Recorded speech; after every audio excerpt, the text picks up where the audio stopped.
Hello everyone, कैसे हैं आप सब। आई होप अच्छे ही होंगे। आज मैं आपके लिए लेकर आई हूँ सेव का रायता। सेव रायता एक पॉपुलर इंडियन रेसिपी है जो दही से और मसालों से बनाया जाता है। ये गर्मियों के दिनों में एकदम सही है क्योंकि ये ठंडा, हल्का और पाचन में आसान होता है।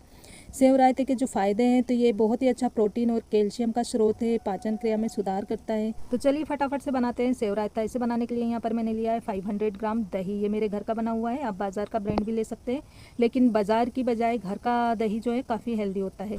मैंने दही में 1 कप दही का पानी डाल करके और इसे विस्कर से अच्छी तरह से फेंट लिया है। आप इसे चाहें तो छन्नी में भी डाल करके फेंट सकते हैं, उससे ये बहुत अच्छा चिकना फिटता है। अब इसमें हम डाल देंगे आधा चाय का चमचा पिसी हुई चीनी। आप चाहें तो अपने टेस्ट के हिसाब से 1 चमचा भी डाल सकते हैं। स्वाद अनुसार काला नमक, यहाँ पर मैंने चौथाई चाय का चम्मच लिया है। चौथाई चाय का चम्मच इसमें काली मिर्च पाउडर डालेंगे और 1 चाय का चमचा भरकर इसमें डालेंगे भुना हुआ जीरा पाउडर। इसके लिए सादे जीरे को धीमी आंच पर भूनिए और पीस लीजिए। सभी चीज़ों को चम्मच से अच्छे से मिक्स कर लीजिए। अब आपने दही को इतना ही गाढ़ा रखना है या थोड़ा पतला करना है, ये आप पर डिपेंड करता है। मुझे इसे थोड़ा सा पतला करना है तो मैं दही का पानी इसमें थोड़ा सा डाल करके मिक्स करूँगी और अपने हिसाब से आप इसकी कंसिस्टेंसी एडजस्ट कर लीजिएगा। अब इसमें हम डालेंगे भुजिया सेव। तो दही को एक सर्विंग बाउल में पलट लीजिए। ऐसा किस लिए है ये भी बताती हूँ मैं आपको। दही सर्विंग बाउल में पलटने के बाद इसमें हम बारीक बारीक चॉप की हुई 1 प्याज डालेंगे। साथ में हम इसमें 2 हरी मिर्च बारीक चॉप करके डालेंगे। हरी मिर्च आप अपने टेस्ट के हिसाब से कम या ज़्यादा कर सकते हैं।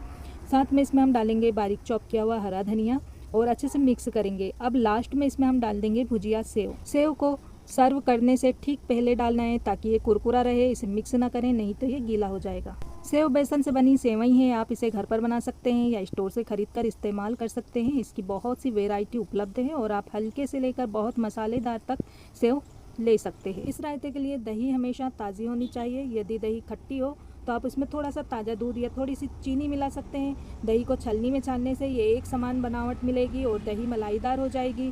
इसमें सब्जियों या फल के छोटे छोटे टुकड़े भी डाल सकते हैं क्योंकि इन्हें चम्मच से निकालना बहुत आसान हो जाता है और दही के साथ अच्छी तरह से मिल भी जाते हैं। कुरकुरापन बढ़ाने के लिए आप इसमें अनार, सेव, बूंदी, मेवे आदि भी डाल सकते हैं और दही में आप काला नमक ज़रूर डालें, इससे बहुत अच्छा टेस्ट आता है। आप चाहें तो सादा नमक भी डाल सकते हैं। बाकी मसाले आप ऊपर से थोड़े से गार्निश करने के लिए भी इस्तेमाल कर सकते हैं। धनिया, पुदीना और हरी मिर्च किसी भी रायते का मुख्य आकर्षण होता है, आप इसे डाल सकते हैं। अपने रायते को हमेशा ठंडा ठंडा ही सर्व कीजिए, ठंडा बहुत अच्छा लगता है। और रायता पसंद आए तो प्लीज़ वीडियो को लाइक, शेयर और सब्सक्राइब करना नहीं भूलिएगा।